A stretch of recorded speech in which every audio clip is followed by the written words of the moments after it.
శుక్లాంబరధరం విష్ణుం శశివర్ణం చతుర్భుజం ప్రసన్నవదనం ధ్యాయేత్ సర్వవిఘ్నోపశాంతయే. విమలపటీ కమలకుటీ పుస్తకరుద్రాక్షశస్తహస్తపుటీ కామాక్షి పక్ష్మలాక్షి కలిత విపంచి విభాసి వైరించి. గురుబ్రహ్మ గురుర్విష్ణు గురుదేవో మహేశ్వర గురు సాక్షాత్ పరబ్రహ్మ తస్మై శ్రీ గురవే నమః. హరి ఓం తత్సత్.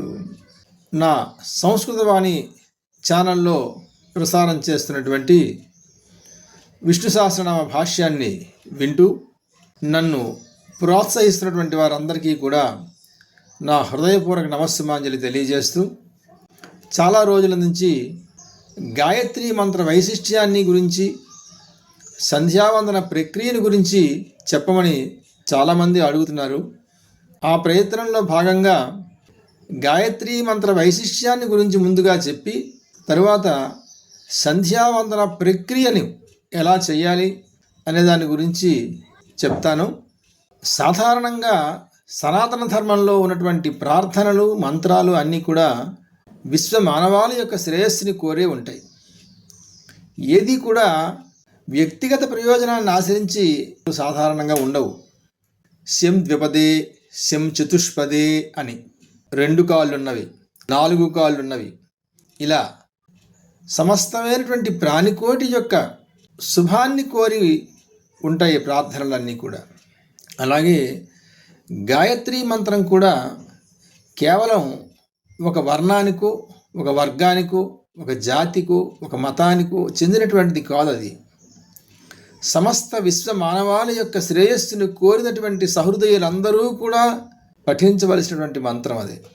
ఎంచేతనంటే ఆ గాయత్రీ మంత్రంలోనే ఆ అర్థం ఉంది. తత్సవితుర్వరేణ్యం భర్గో దేవస్య ధీమహి ధియో యోనః ప్రచోదయాత్ అని.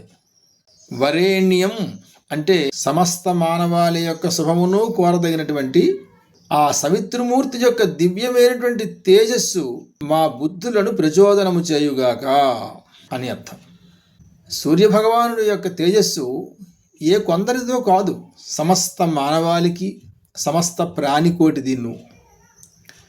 అంచేత గాయత్రీ మంత్రం అనేటువంటిది సమస్త విశ్వ శ్రేయస్సును కోరేటువంటి దివ్యమైనటువంటి మంత్రం.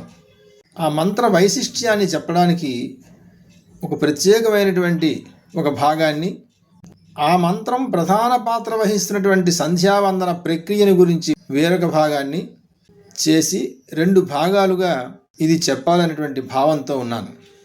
ముందుగా ఈ గాయత్రీ మంత్రం యొక్క వైశిష్ట్యాన్ని తెలుసుకోవడం, గాయత్రీ మంత్రానికి ఉన్నటువంటి అక్షరాల సంఖ్య నిర్ణయం, అసలు గాయత్రీ ధ్యాన రూప దేవత ఎవరు, స్త్రీయా పురుషుడా అనేటువంటి చర్చ, అన్ని జాతుల వాళ్ళు కూడా ఈ మంత్రాన్ని చేయవచ్చా, గాయత్రీ మంత్రాన్ని వెలుపలికి ఉచ్చరించవచ్చా, ఇలాంటి ప్రశ్నలు అనేకమైనటువంటివి మనకి కలుగుతూ ఉంటాయి.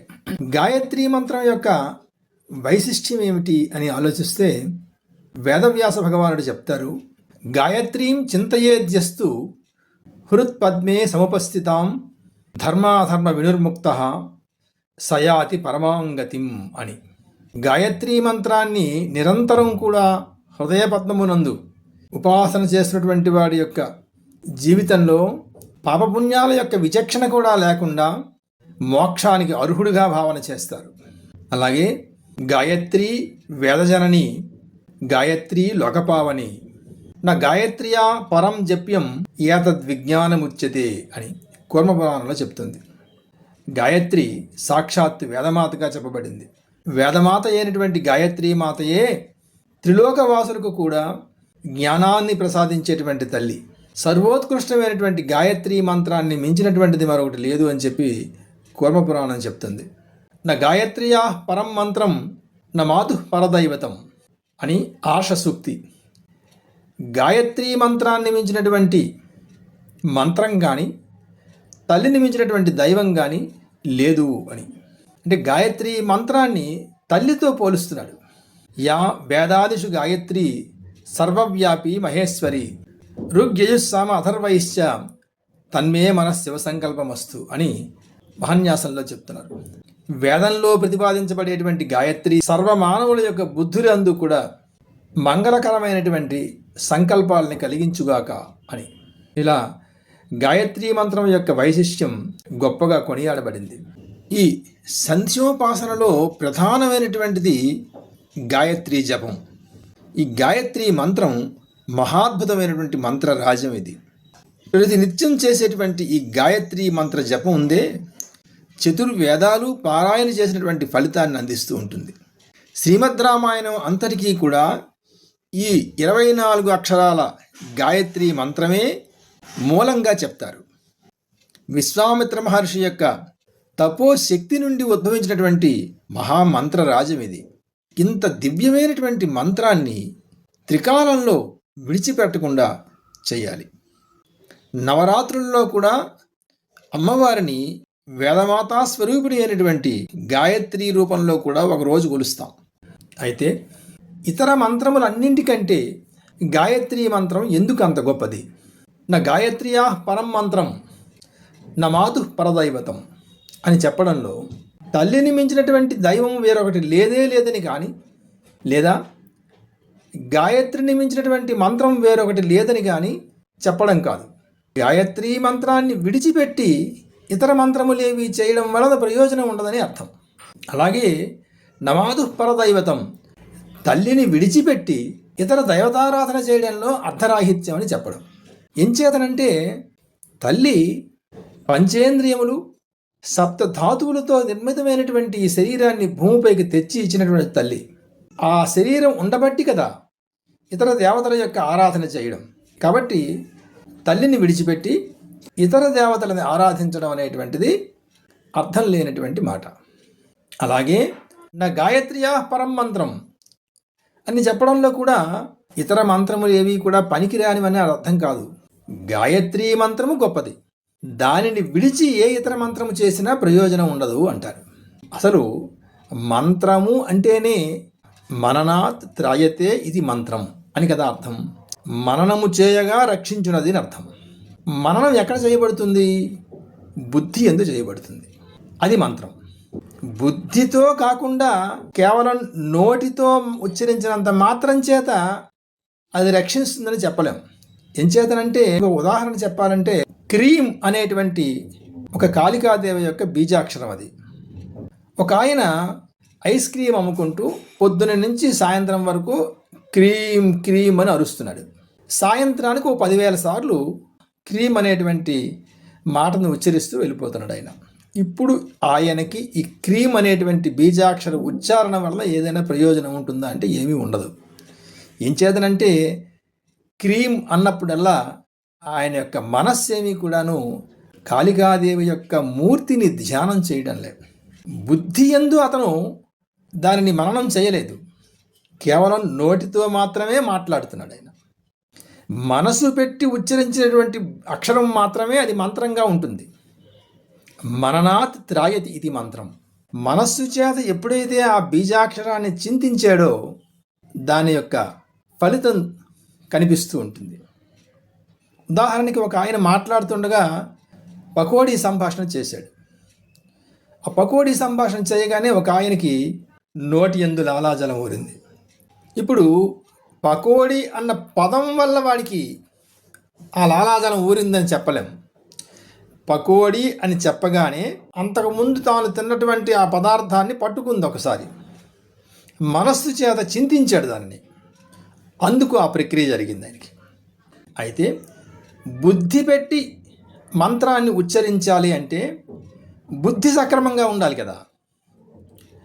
ఆ బుద్ధి సక్రమంగా ఉండాలంటే ధియో యోన ప్రచోదయాతు అని ఆ సవితృమండలాంతర్గత పరబ్రహ్మ స్వరూపం మా బుద్ధులను ప్రచోదనము చేయుగాక అని అందులో ఆ మంత్రార్థం. బుద్ధి ప్రచోదనం అయితే ఇతర మంత్రములు ఏవైనా సరే మననం చేయబడతాయి. అసలు బుద్ధే సక్రమంగా లేనప్పుడు ఆ బుద్ధి యందు ఏ మంత్రము కూడా ఉపాసన చేయడానికి సాధ్యపడదు. అదిగో అందుచేత గాయత్రీ మంత్రం మానవ బుద్ధిని ముందుగా ప్రచోదనం చేసేటువంటి దివ్యమైనటువంటి మంత్రం అది. అందుకు నా గాయత్రి పరం మంత్రం, గాయత్రిని మించినటువంటి వేరొక మంత్రము లేదు అంటే గాయత్రిని విడిచిపెట్టి ఏ ఇతర మంత్రము చేయడం వల్ల ప్రయోజనం ఉండదు అని అర్థం. గాయత్రి అనేటువంటిది ఒక ప్రార్థనా మంత్రం. కొన్ని మంత్రాలకి స్పష్టమైనటువంటి వాక్య నిర్మాణం ఉండకపోవచ్చును. ఉదాహరణకి కయేయి ల హ్రీం, హ స కహల హ్రీం, స కల హ్రీం అని అమ్మవారి యొక్క పంచదశాక్షరి మంత్రం ఇది. ఇందులో ఉన్నవన్నీ కూడా బీజాక్షరాలు, 3 కూటములుగా ఉన్నాయి. ఈ బీజాక్షరములు 15కి ఈ 3 కూటములకి వేరు విభిన్నమైనటువంటి సంకేతాలు ఉన్నాయి. కానీ అవి అన్నీ కూడా ఒక అర్థవంతమైనటువంటి వాక్య నిర్మాణాన్ని చేయలేవు. అది మంత్రమే.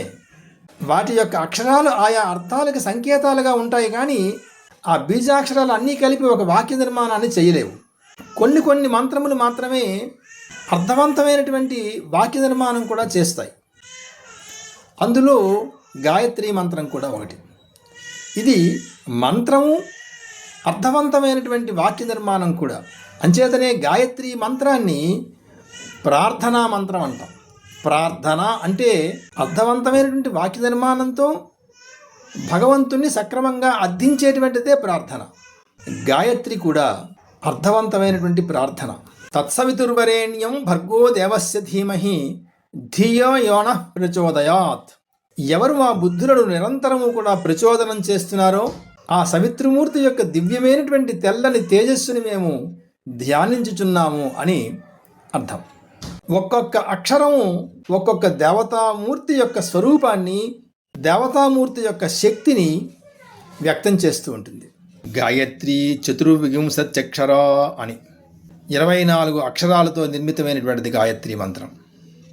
24 అక్షరాల చేత ఇది నిర్మితం అవడానికి కారణం ఏమిటి అని ఆలోచిస్తే దీనికి శతపథ బ్రాహ్మణంలో దీని గురించి చెప్పబడింది. మనకి జ్యోతిష్ శాస్త్రంలో సూర్యుణ్ణి ఆత్మగా, చంద్రుణ్ణి మనస్సుగా చెప్తారు. సూర్య ఆత్మ జగతస్తస్తుషశ్చ అని సూర్యభగవానుణ్ణి ఆత్మకు ప్రతీకగా చెప్తారు. ఈ భూమి ఈ శరీరం అనేటువంటి ఈ భూమి సూర్యుని చుట్టూ ఒకసారి ఆవర్తన చేయడానికి 1 సంవత్సర కాలం పడితే, ఈ సంవత్సర కాలంలో మనోరూపమైనటువంటి చంద్రుడు 12 సార్లు సూర్యుడికి దగ్గరగా వస్తూ 12 సార్లు సూర్యుడికి దూరంగా జరిగిపోతూ ఉంటాడు. అలా దగ్గరగా వచ్చినప్పుడు సూర్యచంద్ర సమాగమ స్థితి అంటాం. అది అమావాస్య. సూర్యుడికి చంద్రుడు దూరంగా జరిగిపోయినప్పుడు సమసప్తక స్థితి ఏర్పడుతుంది. అలా 12 సార్లు దూరంగా జరిగినప్పుడు 12 పౌర్ణములు ఏర్పడతాయి. 12 పౌర్ణములు 12 అమావాస్యలు కలిపి 24 పక్షాలుగా మనకి ఏర్పడుతున్నాయి. మనస్సు ఆత్మతో అనుసంధానం జరిగేటువంటి ఆ ప్రక్రియలకి అనుగుణంగా ఏర్పాటు చేయబడేటువంటి 24 అక్షరాల యొక్క సమ్మేళనమే గాయత్రి మంత్రం. తత్సవితుర్వరేణ్యం భర్గోదేవస్య ధీమహి ధియో యోనః ప్రచోదయాత్ అని 3 కాలములకు ప్రతీకగా 3 పాదములు ఏర్పడి ఉన్నాయి. పాదములకు 8 అక్షరములు చెప్పున 3 8ల 24 అక్షరాలు దాంట్లో ఏర్పాటు చేయబడ్డాయి. అయితే ఈ గాయత్రి మంత్రం 2 విధాలుగా కనిపిస్తుంది. ఒకటి విశిష్ట గాయత్రి, రెండవది జప గాయత్రి. విశిష్ట గాయత్రిని సాధారణంగా ప్రాణాయామాది సమయాలలోనూ ప్రాయశ్చిత్త అర్ఘ్యం చేసేటప్పుడు ఈ విశిష్ట గాయత్రిని ఉపయోగిస్తాం. ఓం భూః, ఓం భువః, ఓం స్వః, ఓం మహః, ఓం జనః, ఓం తపః, ఓం సత్యం, ఓం తత్సవితుర్వరేణ్యం భర్గో దేవస్య ధీమహి ధియో యోనః ప్రచోదయాత్, ఓం ఆపో జ్యోతిరసోమృతం బ్రహ్మభూర్భువస్వరోం అని. దీనిని విశిష్ట గాయత్రి అంటాం. జప గాయత్రిలో ఈ విశిష్ట గాయత్రిని ఉపయోగించాం. ఓం భూర్భువస్సువః తత్సవితుర్వరేణ్యం భర్గో దేవస్య ధీమహి ధియో యోనః ప్రచోదయాత్ అని జపం చేసేటప్పుడు 4 వాక్యాలతో గాయత్రిని చేస్తాం. అయితే ఈ జపం చేసేటప్పుడు వినియోగించేటువంటి ఈ 4 వాక్యాల గాయత్రిలో కూడా 24 అక్షరాలు లేవు, 29 అక్షరాలు ఉన్నాయి. ఓం భూర్భువస్వః తత్సవితుర్వరేణ్యం భర్గో దేవస్య ధీమహి ధియో యో నః ప్రచోదయాత్ అని. మరి 24 అక్షరాలు కదా, 29 అక్షరాల చేత ధ్యానం చేయబడుతోంది కదా అనవచ్చు. అంటే జపగాయత్రిలో ఓం భూర్భువస్వః అనేటువంటి ఈ మొదటి వాక్యాన్ని గాయత్రీ మంత్రంలో ప్రధానంగా తీసుకోరు. ఓం తత్సవితుర్వరేణ్యం భర్గో దేవస్య ధీమహి ధియో యో నః ప్రచోదయాత్ అని మాత్రమే 24 అక్షరాలని చెప్తారు. ఇందులో కొంతమంది ఓంని విడిచిపెట్టి తత్సవితుర్వరేణ్యం భర్గో దేవస్య ధీమహి ధియో యో నః ప్రచోదయాత్ అని ని యం అని 2 అక్షరాలుగా విడదీసి దానిని 24 అక్షరాలుగా చెబుతారు. కానీ అది సరి అయినటువంటి పద్ధతి కాదు. ఎంచేతనంటే ప్రణవంతో కూడినటువంటి మంత్రం అది. ఓం ఇత్యేకాక్షరం బ్రహ్మ అని ఓంకారంతో కూడినటువంటి మంత్రాన్నే చెప్పాలి. అలాంటప్పుడు నియం అని విడదీయకుండా నియం అని చెప్పాలి.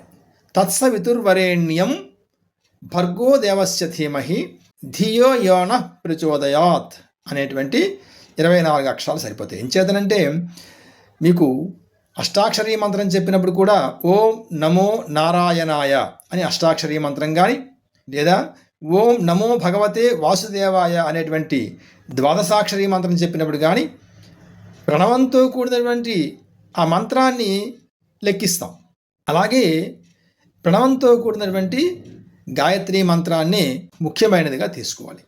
అయితే గాయత్రీ మంత్రం చేత ఆరాధించబడేటువంటి దేవతా స్వరూపం స్త్రీయా పురుషుడా అనేటువంటిది కూడా ఒక చర్చ. ఈ మంత్రాన్ని చేస్తున్నప్పుడు ధ్యాన శ్లోకంగా ముక్తా విద్రుమ హేమనీల ధవలఛాయై ముఖైస్త్రైక్షణై యుక్తామిందు నిబద్రత్నముగుటాం తత్వార్థవర్ణాత్మికాం గాయత్రీం వరదాభయాంకుశకసా శుభ్రంగపాలంగదా శంఖం చక్రమధారవిందయుగలం హస్తైర్హంతీం భజే అని ముత్యపు వర్ణము, పగడపు వర్ణము, బంగారు వర్ణము, నీలి వర్ణము, తెల్లని వర్ణము కలిగినటువంటి 5 ముఖములు కలిగినటువంటి, ప్రతి ముఖానికి కూడా 3 నేత్రములు కలిగినటువంటి, చంద్రకళతో కూడినటువంటి మకుటం కలిగినటువంటిది, పరమార్థ వివరణాత్మకమైనటువంటి బీజాక్షరాలు కలిగినటువంటిది, వరద అభయముద్రలు, అంకుశము, పాశము, స్వచ్ఛమైనటువంటి కపాలము, గద, శంఖము, చక్రము, 2 హస్తములందు దివ్యమైనటువంటి 2 పద్మములు ధరించినటువంటి ఆ గాయత్రీదేవిని నేను సేవించదను అని ఆ ధ్యాన శ్లోకంలో చెప్పబడుతుంది. ఈ విధంగా పంచముఖ గాయత్రిని ధ్యానం చేస్తాం ఆ మంత్రం చేస్తున్నంతసేపు కూడా. అంతేకాదు నా గాయత్రియా పరం మంత్రం నమాతు పరదైవతం అని చెప్పడం వల్ల తల్లితో గాయత్రీ మంత్రాన్ని పోల్చడం వల్లనూ కూడా గాయత్రీ మంత్ర ధ్యాన రూప దేవత స్త్రీగా ఆరాధించబడుతుంది. మరికొందరు సాక్షాత్తు ఆ సూర్యనారాయణమూర్తిని ధ్యానం చేస్తూ ఉంటారు. ధ్యేయః సదా సవితృమండల మధ్యవర్తి నారాయణ సరసిజాసన సన్నివిష్టః కేయూరవాన్ మకర కుండలవాన్ కిరీటి హారీ హిరణ్మయ వపుర్ధృత శంఖచక్రః అని సవితృమండలాంతర్వర్తి అయినటువంటి పద్మాసనాసీనుడైనటువంటి కేయూర మకర కుండల కిరీట హారములను కలిగి బంగారు రంగు శరీరము కలిగినటువంటి వాడును శంఖచక్రములను ధరించినటువంటి వాడును అయినటువంటి సూర్యనారాయణమూర్తిని మేము ధ్యానించుచున్నాము అని గాయత్రీ మంత్రం చేస్తున్నప్పుడు ధ్యానం చేస్తారు. అంతేకాదు దాంట్లో ధియో యో నః ప్రచోదయాత్ అనేటువంటి వాక్యంలో ధియః యః నః ప్రచోదయాత్, మా బుద్ధులను ఎవడు ప్రచోదనము చేయుచున్నాడో అని యః అనేటువంటి పురుష సర్వనామం ప్రయోగించబడింది. కాబట్టి గాయత్రీ మంత్రం స్త్రీ దేవతని చెప్తోందా పురుష దేవతని చెప్తోందా అంటే స్త్రీ పురుష విచక్షణ లేనటువంటి సర్వులకు ఆమోదయోగ్యమైనటువంటి పరబ్రహ్మ స్వరూపాన్ని మాత్రమే గాయత్రీ మంత్రం చెప్తుంది. అంచేతనే చాలామంది ముక్తా విద్రుమ హేమనీల ధవలఛాయై ముఖైస్త్రీక్షణై అనేటువంటి ధ్యానరూప మంత్రాన్ని ధ్యేయః సదా సవితృమండల మధ్యవర్తి అనేటువంటి సూర్యపరబ్రహ్మాన్ని కూడా ధ్యాన రూపంలో దర్శిస్తూ గాయత్రీ మంత్రోపాసన చేస్తూ ఉంటారు. ముక్తా విద్రుమ హేమ నీల ధవలఛాయై ముఖై స్త్రైక్షణై అనేటువంటి 5 రూపాలు చెప్పడంలో కూడా ఒక మహోన్నతమైనటువంటి ఆశయం ఉంది. చాలా ప్రాచీన కాలంలో శాక్తేయులు, గాణాపత్యులు, వైష్ణవులు, శైవులు, సౌరులు అని చెప్పి వేరువేరు మత భావనలతో ఆయా దేవతామూర్తుల్ని ఆరాధిస్తూ ఉండేవారు. గాణాపత్యులంతా కూడా గణపతిని తప్ప వేరెవరిని కూడా వారు ఆరాధన చేయరు. శాక్తేయులు శక్తిని, అమ్మవారిని తప్ప వేరొకరెవరిని కూడా వారు ఆరాధన చేయరు. వైష్ణవులు విష్ణువుని, శైవులు శివుడిని, సౌరులంతా కూడా సూర్యభగవాను ఆరాధన చేస్తూ ఉండేవారు. ఈ 5గురిలో కూడా విద్వేషం తప్ప సామరస్యం అనేటువంటిది ఉండేది కాదు. కానీ ముక్తా విద్రుమ హేమ నీల ధవలఛాయలతో మెరిసిపోతున్నటువంటి ఆ అమ్మవారి యొక్క రూపం ఉంది, 5 మతాల వాళ్ళకి కూడా అది ఆమోదయోగ్యమైనటువంటి మంత్రంగా ఆవిర్భవించింది. 5 రూపాలు కూడా పంచాయతన రూపాన్ని తెలియజేస్తూ ఉంటుంది. 5గురు దేవతామూర్తులకు ప్రతీకలుగా, పంచభూతాలకి కూడా ప్రతీకలుగా, పంచ తన్మాత్రలకు ప్రతీకలుగా ఏర్పడ్డాయి. అందులో ముక్త అంటే ముత్యపు వర్ణం. ఈ ముత్యపు వర్ణం గణపతికి ప్రతీకగా, పంచభూతాలలో నీటికి, దాని తన్మాత్ర అయినటువంటి రసానికి ప్రతీక. ఇక విద్రుమ వర్ణం. విద్రుమ వర్ణము అంటే పగడపు రంగు. ఈ పగడపు రంగు శక్తికి ప్రతీకగా, పంచభూతాలలో అగ్నికి ప్రతీకగా, దాని యొక్క తన్మాత్ర అయినటువంటి రూపమునకు ప్రతీకగా చెప్పబడింది. ఇక హేమ. హేమము అంటే బంగారం. ఈ బంగారు వర్ణం అనేటువంటిది సూర్యుడికి ప్రతీకగా, పంచభూతాలలో వాయువు, దాని యొక్క తన్మాత్ర అయినటువంటి స్పర్శకు ప్రతీకగా చెప్పబడ్డాయి. నీలవర్ణం అనేటువంటిది దేవతామూర్తులలో విష్ణువుకు ప్రతీకగా, పంచభూతాలలో ఆకాశమునకు, దాని తన్మాత్ర అయినటువంటి శబ్దమునకు ప్రతీకగా చెప్పబడ్డాయి. ఇక ధవలఛాయ అంటే తెల్లని వర్ణం.